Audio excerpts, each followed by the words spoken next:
Ooh, welcome to Taz Talk, ladies and gentlemen. Today is March the 26th, 2026. We're going to be talking about AEW because we got a match for Dynasty, ladies and gentlemen. We will have Will Ospreay challenge Jon Moxley. I think it's for the Continental Championship at Dynasty. We heard from MJF because we found out who's the number one contender between Kenny Omega or Swerve Strickland. I can't tell you guys who won that match during the MJF segment because the match happened before the segment. So, yeah. Ladies and gentlemen, I'm not happy with my game right now. I don't think it's my game's fault. I think because I don't know if I'm allowed to say it. I think I could because it's a company thing. They put on the internet. They gave everybody emails. But Rogers is doing something and is messing up my game up because you need internet. And it's always kicking me out of my 2K accounts every single time. Because what's weird is that I have arenas that's not even there's no custom logos except for Evolve. I had custom logos because I downloaded Evolve Arena, but I'm still having the LED problem. I'm deleting that, but it still appears. I found a way to get rid of that. I kind of remade the Evolve Arena. So if you want to know how to do this, I went to the templates. Like the whole thing, the whole arena template, and went to Gymnasium. Because the Gymnasium has no LED lights. So I did that, and then you could go to stage and go to the templates and look at other arenas, which one you want. Like, they got Armageddon, they got Judgment Day, they got a whole bunch of them that you could use. Pick one you want to choose, and it will still have no LED lights. No LED on the turnbuckle, no LED on the apron, stuff like that, and then you could just make your own arena and stuff like that as well. Why did I do that? That's so much work. Is because I already downloaded and it evolved. So I already have the custom logos already. I just had to place them onto where I want them go to. Like on the Titantrons, on the aprons, if I want to put it on the announce table. That's what I did. And then I saved it, and then I went back on it to the edit arenas, and it was back to normal. But now, when I play universe mode, sometimes my aprons turn into 205 Live, but it's blurry. I lose everything. I think because I lost connection, because Rogers is doing something to try to make everybody's connection go faster, but they had to do a whole bunch of things, and it's ruining my internet. It's messing my internet. Every time I try to get into my game, sometimes it says server's down because my internet is crappy right now, and my 2K account cannot connect. So right now I'm playing my game with no internet connection or no 2K account. I'm surprised you're allowed doing that. Because I remember when I first started this game, I needed a 2K account. Maybe because I have one. It's already synced in. It's just I had to connect it. I guess. I don't know. But that's only, I believe Rogers is only a Canadian, Canada's, I don't know what you call it now. Internet store, whatever you call it. But yeah, I don't think United States people have a problem with it. But me, I have a problem with it because it's annoying me. And every time I look at my arenas and it turns into blurry, it's weird. Because I have a lot of wrestling arenas, like Superstars, they have their apron. Right? They have the Superstars apron. I didn't use a custom one. They have their own little apron and the announce table top piece. They have their own. I use a custom thing for the Titantrons. Because for some reason they don't have Superstars Titantrons. But I downloaded one. So I have all the custom logos they have. But the weird part is that the non-custom logos is the ones that's being blurry. My custom logos on the Titantrons is not being blurry. Those are the only ones that's working. But my Evolve has custom logos on the apron as well. And it did do that on there as well. I think it's my connection. It's my internet connection. It's really horrible. I think it's because of whatever Rogers is doing. They did send us an email. I think they sent it to everybody, whoever has Rogers, that they give us notice that you might have crappy internet for a couple of weeks until we do what we had to do. So, yeah, I don't know what it is, but I'm hoping it ends soon. I'm really hoping it ends soon. Because we're getting the DLC soon, and I'm hoping we get the next patch to fix all this thing. If I do want to download Arena, I don't have to make it on my own. I don't mind it. It's just, if I want to download something, I want the right thing. Because every time I see the picture on the community creations, it says no LED lights on the apron and on the turnbuckles. But when I download it and I went to edit, it has LEDs. I don't want LEDs. So, yeah, I don't know what is going on with it, but I'm hoping they change that. They did say that the next patch is supposed to be a big patch that they're going to fix everything that has a problem with.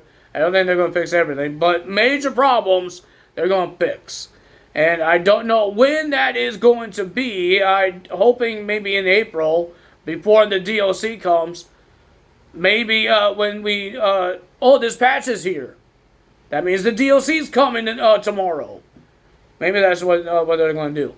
Maybe that's how we know the DLC's coming in. I don't know. But we will find out when this happens. Let's see. Well, ladies and gentlemen, like I said, I can't tell you guys about the MJF segment until we tell you guys who won the No One Contendership. So we got Kenny Omega will be versing Strickland. Not just for the No One Contendership, but for his EVP job. Well, it was a pretty decent match. These guys went all out. It was great. But the winner of that match and your new No One Contender to the World Heavyweight Championship. I think it's AEW World Championship. I don't think there's heavyweights. The AEW World Championship was Kenny Omega. Kenny Omega wins the match, and now we get to the MJF segment. MJF came out talking about that this was an easy match at Revolution against Hangman. You know, you were bloody and he wouldn't stay down. You had to choke him out to keep him down. So, yeah, I don't know it was an easy dub, but it was a hard dub. And then, like Johnny says he's the best, and he said a whole bunch of things, and he said two of his catchphrases until he got interrupted by Kenny Omega. And Kenny Omega says there's difference between you and me. Is that I never called myself a god when he was a bad guy, when he was a heel. So he says, how about we make this official? The No One Contender versus the World Champion at Dynasty. He wants to shake his hand, but MJF accepts that challenge, but he didn't want to shake Kenny Omega's hand. And we heard that next week there will be a contract signing between MJF and Kenny Omega. But they can't touch each other. No contact clause. If they do, the match is off. Ladies and gentlemen, we heard from Adam Copeland and Christian Cage. They are upset what they did to Beth. What those guys did due to Beth. I believe I watched this one. The only time Beth was on AEW, it was at All Out, I believe. And me and my dad was watching that one. I believe that's when she got injured. I believe so. And then ladies and gentlemen, Adam Copeland was gone for a couple of months. And then he came back, and now he wants a tag team title shot. And Christian is just upset because they attacked him.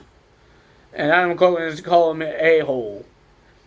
But he's upset because they attacked his wife and he attacked him and ruined his friendship. They know each other from 2009. FTR comes out. I just almost fell asleep. Because all these guys is just talk. Shut up already. I don't want to hear Stokely. He says he's a big guy, but didn't he, fake an injury for a month? Didn't he? Or 2 months? He fake an injury? Yeah, you're a big man, Stokely. That lied about his fake injury. Freaking little man. So they said a whole bunch of things. They just talked trash to Adam Copeland. They didn't really say much about Christian Cage. And then Orange Cassidy comes out, and then we just had a lot of weird things happening between Roger Strong and FTR. Orange Cassidy, they shoving each other and all that stuff. I don't know what happened there. But they have a tag team match. Well, ladies and gentlemen, now let's talk about the matches. We know about the world title, number contendership. We had Death Riders versus Top Flight and Zeta Steel. It's a trios mixed tag team match. This is the first time I ever talk about Zeta Steel because she was on WWE's Evolve, and I never talk about WWE Evolve. This is my first time talking about her. So yeah, she's part of the Top Flight's faction with Christopher Daniels, Scorpion Sky, and herself now. She's part of that team. They face the Death Riders, John Moxley, Daniel Garcia, and Maria Shafir. Ladies and gentlemen, it was a pretty decent trios match. The winner of that match was the Death Riders. And John Moxley accepts the challenge that Will Ospreay wants a match against him at Dynasty. Well, we got Mike Bailey versus Rocky Romero.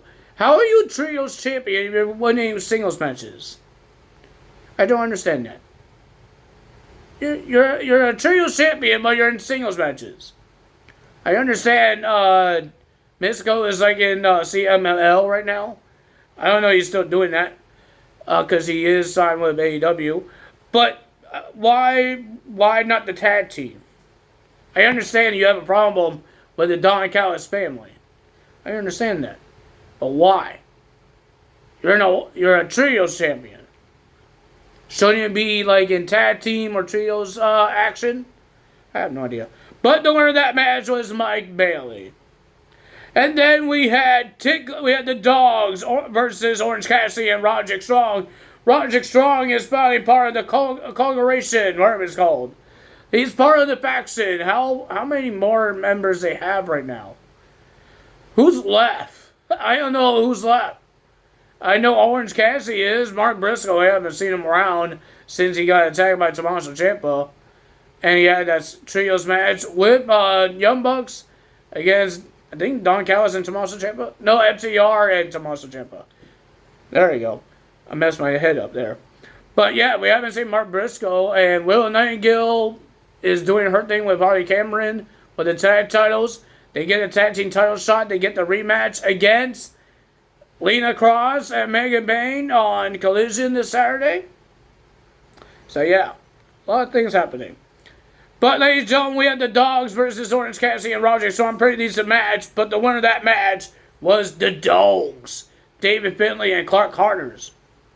And we had Tickla versus Mina for the AEW Women's World Championship. See, I don't understand. I'm not a big fan of random championship matches. I'm okay with the Open Challenge because, yeah, it's random, but there's going to be some good matches. It's an Open Challenge. It's not just a random person that, why you get a title shot? And WWE's doing a mid-card Open Challenge. This is a world title Open Challenge. Did Tickla attack Tony Storm? I have no idea. People are saying Maria Shafir did. But why is Tickla in this problem? I thought Mina's trying to find out who attacked Tony Storm. Did nobody really care about that? I know. Why is she getting a world title match? She should be worrying about Ronda Rousey, Maria Shafir, or maybe herself. Maybe she turned heel. Because she did say, I'm doing this for myself. She screamed to the camera when she attacked Tikla before they went to commercial break. She said she's doing this for herself. So, yeah, I don't know. I have no idea why she got a world title shot. They just want to give her a title shot. It's just random. Even the main event was random. I understand that MJF paid a lot of people to take out Darby Allin. But why is it a main event? I don't understand it. And why is it a no count-out match? That I don't understand. And why is it a no count-out and there's disqualification? Oh, boy. Well, Tikla retains the Women's World Championship. Our main event, Darby Allin versus Rude for the in the count-out match. No count-out match. But there's disqualifications, but they didn't care. They were destroying each other. The winner of that match was Darby Allin getting the win by pinning Rouge. Darby Allin gets the win, but Darby Allin gets attacked by the rest of the Don Callis family. Andrade's not happy about it, but the rest of Mark Davis, Lance Archer, there was a third guy, but I didn't know who he is. I forgot who he was, but they were attacking Darby Allin, getting rid of him for MJF. So that's the end of this show. If you guys enjoyed this video, hit the like button, leave a comment below, hit the subscribe button, hit that notification bell. I will see you guys tomorrow for TNA results. I can't wait for TNA. That's all me today. Tell us help. Bye.